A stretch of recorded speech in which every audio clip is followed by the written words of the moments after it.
Welcome to Facts TV News, where everything is true. Cop attacked and shot on highway, gun also stolen. A policeman in hospital battling for his life after being attacked and shot on the Municipal Boulevard in Portmore, St. Catherine, and left for dead by criminals on Monday. Reports are that the lawman was traveling on his motorcycle when he was attacked by two other motorcyclists. Information reaching reporters are that criminals held up and then shot the cop before making off with his firearm. Sources report that the policeman was found bleeding in bushes by a passerby. He has since been rushed to hospital. Stewart threatens lawsuit after backlash.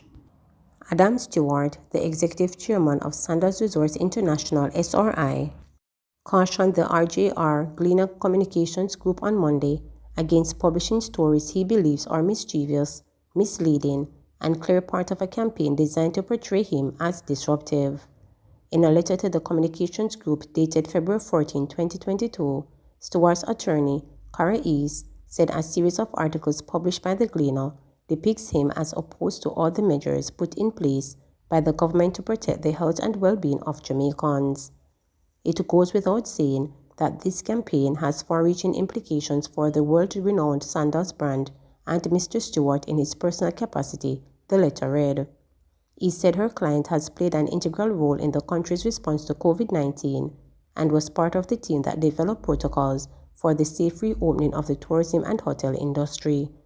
He said SRI offered its resources and facilities to the government to be used as quarantine centers and as vaccination sites.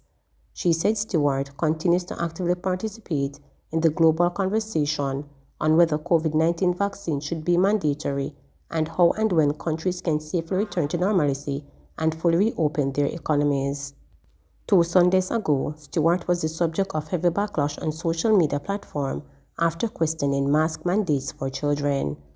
He also drew the ire of some users for challenging Health and Wellness Minister Dr. Christopher Tufton, who had called for the bold decisions to be taken in the fight against COVID-19, including apparent discrimination in the favor of persons who have been vaccinated. Stewart had also tweeted on January 19 support for Britain's Prime Minister Boris Johnson in the rollback of COVID-19 mandates, including the scrapping of compulsory mask wearing, noting that it would be a long road ahead for leaders who didn't follow in his footsteps. The letter said several articles published by the Gleaner, which reported on Stewart's tweets, were done to create a narrative that the SRI chairman is attempting to influence the rollback of protocols for self-interest. The attorney said Stewart has been singled out and vilified in the articles carried despite a recent survey which said that most Jamaicans are against the idea of mandatory vaccination against COVID-19 and calls for the notable public figures to end COVID-19 containment measures. I therefore take this opportunity to place the RJR Gleaner Group on notice that the publications are being closely observed and that I have instructed the immediate file suit in the event that any further articles and/or social media posts that are of defamatory nature are published of the SRI Group and/or its executive chairman, she said. Why Javed? Why? A deep pall of sadness hung over Central High School in Clarendon as teachers and colleagues of 16-year-old Javed Modi reeled from the anguish of the tragic passing of the 11A student on the weekend. Reports are that while his brother, who is a police officer, was having a bath at their Hills Hall home after returning from work on Saturday, Javed took up the cop's firearm, which was rested on his clothes, and went into his room. A loud explosion then alerted his brother to what was happening. Javed, who was found suffering from a gunshot wound to the head, reportedly died in his brother's arm on the way to hospital.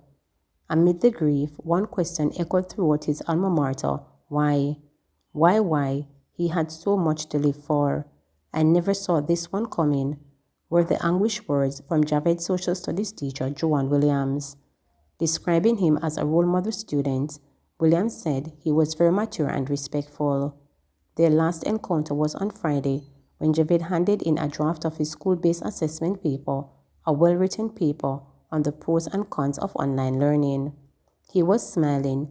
There was no sign that he would have done that. He is soft-spoken, participates well, and is always smiling. He interacts with his classmates, William said, his voice trailing off as she once again tried to control her emotions. Standing as his information teacher, Samantha Allen, cried softly against his shoulder, Jeffrey Hall tried to pay tribute to his best friend. Overcome with emotion as he shook his head when he eventually spoke, he too voiced the big question why.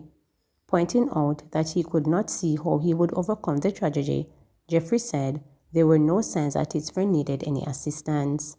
Central High Principal Mr. Ingram, who was also still in shock, said that the incident was an indication that sometimes one does not know what others are going through. He remembered Javid as a promising young man who, based on what he had seen, had everything going for him. He was doing well. He would have completed all his SBAs. Teachers of high praises for him. He would have been communicating well with his peers, very mannerly, unassuming, but an excellent student. He is an ideal student, Ingram stated, adding that a review of the late student's report showed that at one point he placed third in his class. Bishop Vernon Morrison, pastor of Rocky Settlement New Testament Church of God and principal of Kemps Hill High School, was on hand counseling the students and encouraging them to discuss any issues bothering them and vent their feelings. I know what's happening.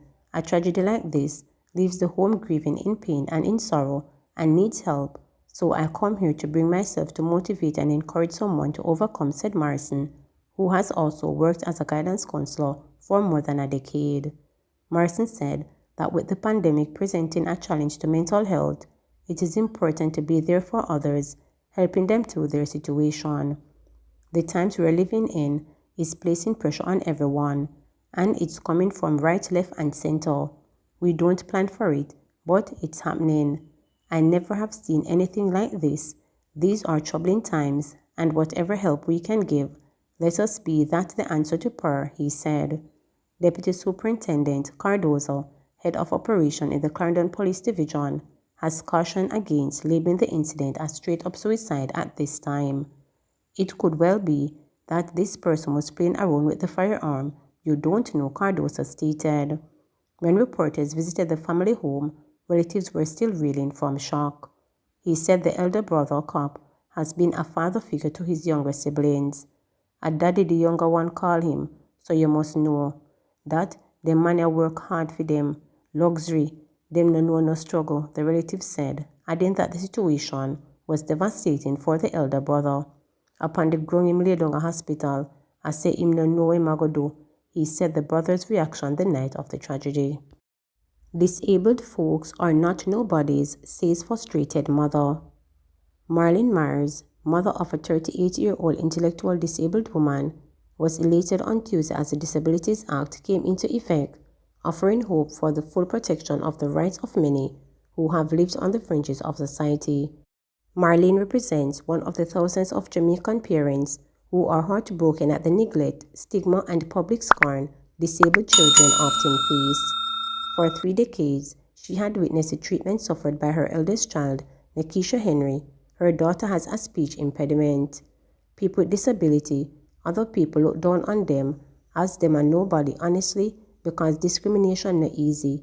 Me get a lot with her, whole heap, Marlene stated, an attendant at the Ministry of Health and Wellness said in an interview on Knoxford Boulevard in New Kingston on Monday. Watching as disabled persons handed out flyers to commuters to raise awareness about the legislation, the 57-year-old recalled how she was brought to tears as her daughter battled the sneers and snacky mark as they took the bus to the Windward Road Kingston School. It was her faith in God, said Marlene, why she did not physically attack the mocking onlookers.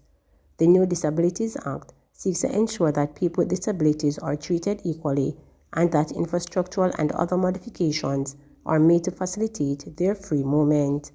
But for families like Marlene, the war against discrimination will not only be won with ratification of the law. She is hopeful that the incidence of discrimination will be reduced as more educational campaigns are rolled out, engendering behavior change and a culture shift across Jamaican society. People with disabilities need to be treated better, she said. Carl Somudo, Minister of Labour and Social Security had announced during a sitting of the House of Representatives last October that the act, which was passed in 2014, would become effective on February 14, 2022. Back then, some would have said it was unfortunate that implementation of the law had taken such a long time, noting that a lot of work has been done, especially by the legal team, to bring it to this stage. Colette Roberts-Wisten, Permanent Secretary in the Ministry of Labour and Social Security, who was out on the streets of downtown Kingston issuing flyers on Monday, hinted that Tamuda may have deliberately designated Valentine's Day as the date for the launch of the law. I believe the day was picked because it's a day of love, a day for us to show each and every one among us, whether they are disabled, abled, old, young, that they're loved no matter who they are or their ability, the Permanent Secretary stated. Roberts-Wisten called for Jamaicans to treat persons with disabilities as equals. We need to treat all Jamaicans the way we would want to be treated, whether they have a disability or not, she stressed. Poultry sector, a priority in achieving food security, says Charles. Agriculture and Fisheries Minister Pernell Charles Jr. has said that poultry industry is being targeted as a priority area in achieving the goal of self-sufficiency in food production. As we seek to move our country towards ensuring food security for the Jamaican populace, we continue to make the industry one of the main priorities for growth, he said. The minister was speaking during a meeting with small poultry farmers held at the Rural Agricultural Development Authority Rhoda Clarendon Parish Office and online on Friday to discuss challenges in the industry. He noted that while the poultry industry has faced supply chain challenges because of the coronavirus pandemic, it has continued to do well.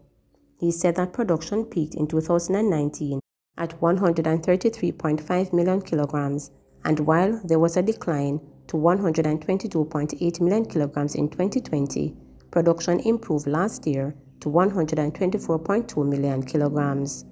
The minister informed that currently, the industry is comprised of 64% contract farmers, including large poultry farmers, and 30% of production is from backyard operations. The session facilitated opening discussion with the minister and technical officers to raise and address various concerns. These include unavailability of quality baby chicks, increased prices for feed, water supply, and predator larceny. Poultry farmers from the parishes of St. Catherine, St. Mary, Manchester, Westmoreland, Trelawney, St. Elizabeth, St. Anne, Hanover, and St. James participated in the session. Please remember to subscribe, like, share, and click the notification bell